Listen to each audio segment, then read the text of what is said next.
Iktar aċċess għall-impjieg dan huwa l-ħsieb wara skema ta' 12 miljun euro li tnediet bilan li tilħaq lil dawk il-persuni li ilhom jirreġistraw għal 6 xhur jew aktar.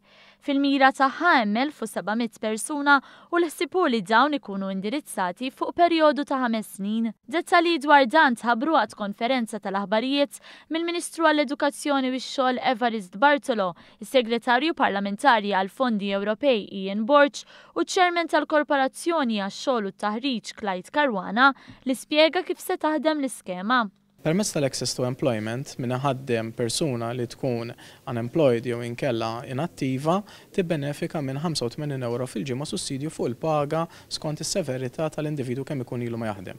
Din l-iskema se tibda titħaddem minn Novembru u mistennija tilħaq lil gruppi persuni żvantaġġjati u persuni b'diżabilità tal-fuq minn 24 sena. Skemi oħra jinkludu investiment fil-ħiliet, it-taħriġ u anke l-programm ta' garanzija żgħażagħ. Il-fond tal-investiment fil-ħiliet li qed ikun meqjus bħala wieħed importanti huwa fond li se jitnieda fl-ewwel kwart tas-sena d-dieħla. Skema fejn min ħaddem ikun jista' permezz ta' fondi mill-Fond Soċjali Ewropew jieħu flus sabiex ikun jista' jitrenja l-ħaddiema tiegħu. Il-Ministru Evarist Bartolo tkellem dwar l-impenn tal-Gvern f'dan is-settur anke jekk illum f'pajjiżna għandna t-tielet l-inqas rata ta' qatt fost iż-żgħażagħ fl-Unjoni Ewropea.